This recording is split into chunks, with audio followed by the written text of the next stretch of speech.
बड़कारा गुरुकुल से वहाँ के प्राचार्य श्रद्धेय आचार्य रामदेव जी हमारे बीच में मौजूद हैं। 10 मिनट तक अपने सुंदर विचार आप सबके सामने रखेंगे, सभी ध्यानपूर्वक सुनेंगे। श्रद्धेय आचार्य श्री रामदेव जी, धन्यवाद।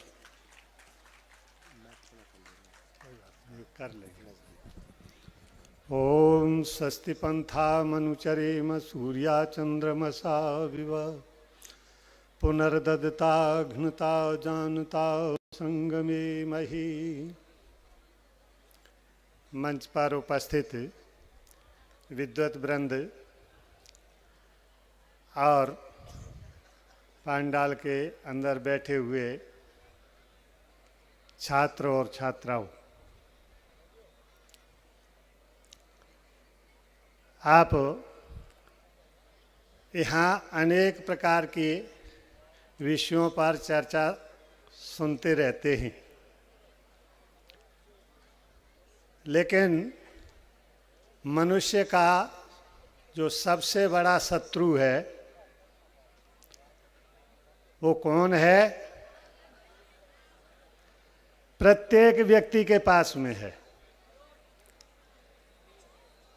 आलस्यम ही मनुष्याणाम शरीरस्थो महान रिपु। सबसे बड़ा शत्रु है मनुष्य का, मनुष्य के अंदर विद्यमान आलस्य। और जिसके पास में ये एक शत्रु विद्यमान है, उसे दूसरे किसी शत्रु की आवश्यकता नहीं पड़ती है। इसलिए इस शत्रु से सदैव लड़ने के लिए मनुष्य को अपने जीवन में संस्कार डालने पड़ते हैं, संस्कार डालने पड़ते हैं, आदत बनानी पड़ती है। और हमने अगर आदत अच्छी डाल ली तो हमारा कल्याण हो सकता है, और गलत आदत डाल ली तो हमारा नाश भी हो सकता है, हमारा जीवन भी खराब हो सकता है। इसलिए अपने जीवन में अपना शरीर स्वस्थ रखने के लिए सबसे कीमती चीज़ कौन सी है, और सबसे अच्छा हमारा मित्र और सबसे हमारा अच्छा हितैषी यदि है तो हमारा शरीर ही हमारा सबसे बड़ा हितैषी है। इसलिए सबसे पहले इस शरीर के विषय में चिंतन करना चाहिए। और इस शिविर में प्रातःकाल आपको उठा करके और सबसे पहले यही काम कराया जाता है कि आपके एक सप्ताह के शिविर में आपको सुबह सुबह रोजाना व्यायाम कराना पड़ता है, अनेक प्रकार के व्यायाम।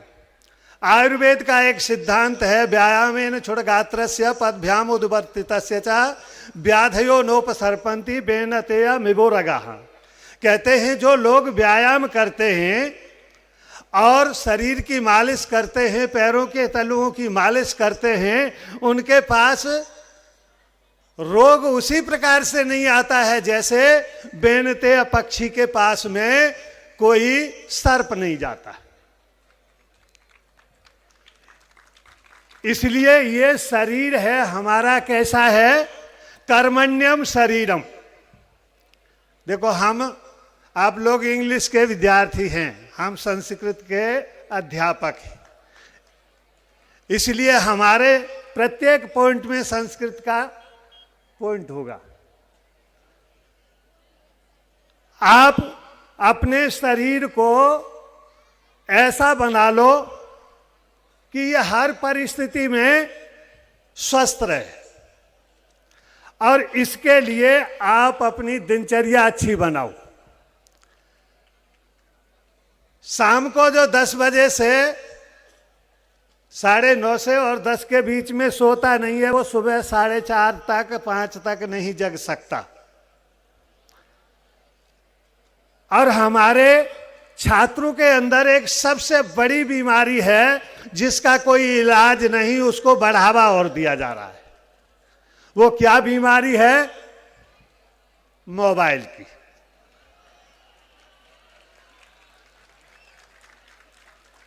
सब कुछ छूट जाए लेकिन हमारा मोबाइल ना छूटे। यहां सब लोग, अभी स्वामी जी आपको बतला रहे थे शुरू शुरू में कि मोबाइल से दो चीजें सीखनी चाहिए, दो चीजें लेनी चाहिए, पर वो दोनों चीजें अलग करके तीसरा अपना नया व्यापार शुरू होता है मोबाइल के साथ, जो कि आपके जीवन के लिए अत्यंत हानिकारक है। इसलिए एक बात ध्यान में रखो, अगर संसार में कुछ प्राप्त करना है तो उसके पीछे अपने संस्कार डालो और संस्कार डाल करके उसके पीछे पागल हो जाओ। और जिसको पागल होना नहीं आता है वो अपने लक्ष्य तक कभी पहुंच नहीं सकता, ध्यान रखो। आप ध्यान रखो, बहुत पुरुषार्थ करने पर, बहुत मेहनत करने पर बहुत बार फेल होते हैं। आप जानते हैं, आप विज्ञान के भी छात्र हैं। एडिसन ने एक एक जो है ना आविष्कार किया, बतलाते हैं 1000 बार फेल होने के बाद में भी उसने पुरुषार्थ करना नहीं छोड़ा। और पुरुषार्थ करना नहीं छोड़ा तो परिणाम ये निकला कि सारी दुनिया को अंधेरे से प्रकाश में करके चला गया।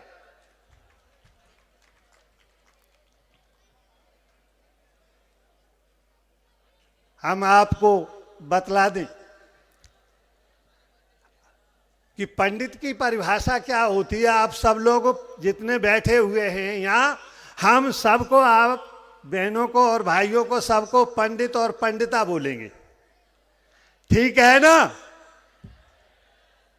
किसी को पसंद नहीं, क्योंकि पंडित की परिभाषा नहीं जानते आप। पंडा कहते हैं बुद्धि को, नोट कर लो, पंडा शब्द का अर्थ है बुद्धि। और जिसके पास में बुद्धि है उसे कहते हैं पंडित।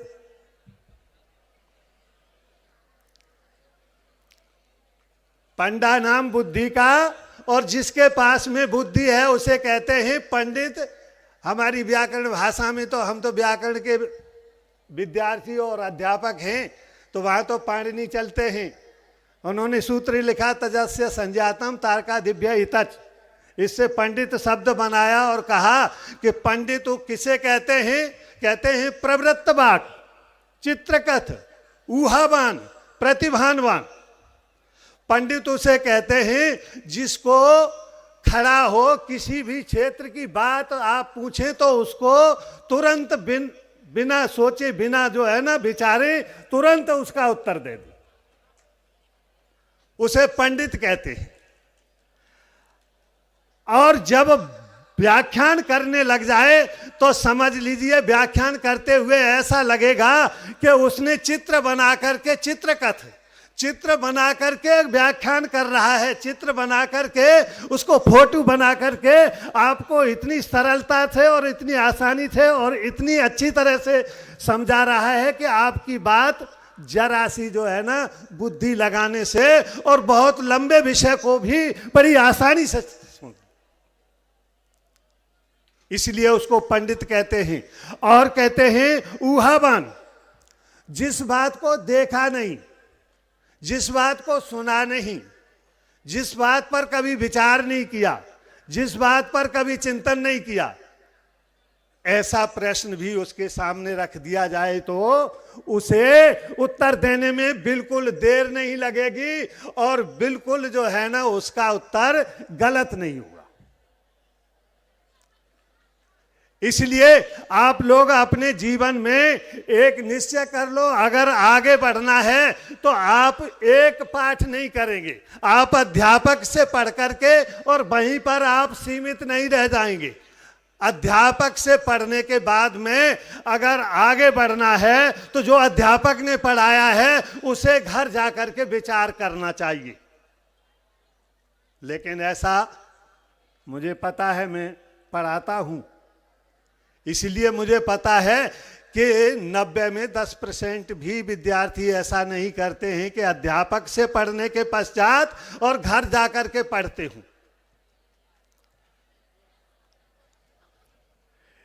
और फिर घर पढ़ने के पश्चात फिर दूसरे विद्यार्थियों के साथ में जब बात समझ में नहीं आती है तो डिस्कस करते हो, ऐसे तो विद्यार्थी बहुत कम मिलेंगे। पहले तो ये ही कम मिलेंगे कि अध्यापक के पास में पढ़ने जाते हैं, उसमें भी 25% पढ़ते हैं और 75% तो जबरदस्ती घर परिवार के दबाव से जाकर के विद्यालय में अध्यापक के सामने बैठते हैं जबरदस्ती। और उसमें भी जो है ना परेशानी ये होती है कि जब जो है ना जबरदस्ती भेज दिया तो घर वाले चिंतित रहते हैं, जिनकी आयु 15 से ऊपर हो जाती है उनके विषय में उनके माता पिता चिंतित रहते हैं कि ये विद्यालय ही गया है या कहीं दूसरी जगह गया है। समस्या है। विद्यालय से छूटते हैं तो माता पिता फोन करते हैं कि कहाँ हो, कब आ रहे हो, कैसे आ रहे हो, क्या है। अगर कोई गाड़ी है तो बात ठीक है कि गाड़ी का समय दिया हुआ है, वहाँ से घर से लिया और विद्यालय छोड़ दिया और विद्यालय से लिया और घर छोड़ दिया, तो माता पिता को उनकी चिंता कुछ कम रहती है। लेकिन जिनको बाइक दे दी है या स्वतंत्र छोड़ दिया है, उनका पता नहीं कि वो कब आएंगे और कब जाएंगे। और बात बनाने में तो आप जानते ही हो, बच्चे बात बहुत बना दिया करते। इसलिए अपने जीवन में एक बात निश्चित कर लो कि विद्या पढ़ते समय हमको परमात्मा के साथ में जुड़ करके रहना चाहिए। और हमें परमात्मा के साथ में जुड़ेंगे तो अपनी आत्मा का ध्यान करेंगे, और आत्मा का ध्यान करेंगे तो हम संसार में बुराई से बचेंगे। बुराई से बचने का मतलब है कि हमारे अंदर आत्मा है और अंदर ही परमात्मा है, और हम ये समझते हैं कि अगर गलती करेंगे तो इसका परिणाम मुझे भोगना पड़ेगा, और परमात्मा मेरे अंदर बैठा हुआ है, इन सब बुराइयों को देख रहा है और उसका परिणाम अवश्य मिलेगा। इसलिए प्रिय बच्चों,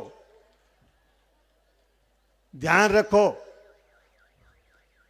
जो व्यक्ति ब्रह्मचर्य अवस्था में, हमारे यहाँ ब्रह्मचर्य बोलते हैं, छात्र जीवन होता है, छात्र को ब्रह्मचारी कहते हैं। ब्रह्म का अर्थ होता है ज्ञान और आचार्य का अर्थ होता है उसको प्राप्त करने की लालसा। तो ब्रह्मचारी का अर्थ होता है ज्ञान को प्राप्त करने की लालसा।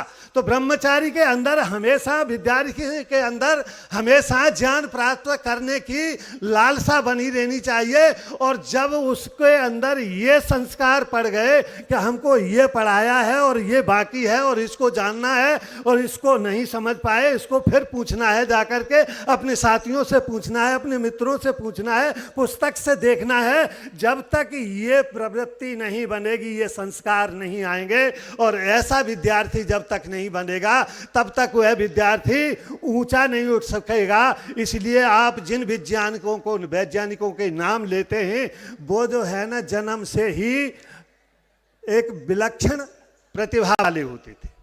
इसलिए परमात्मा का प्रार्थना किया करो कि परमात्मा हमको जो है ना बुद्धि दे। देखो, भगवान कृष्ण ने जो है ना अर्जुन से क्या कहा था, बोलो, ये बुद्धि है बहुशाखा। इस बुद्धि की कितनी शाखाएं हैं? बहुशाखा, बहुत सी शाखाएं हैं।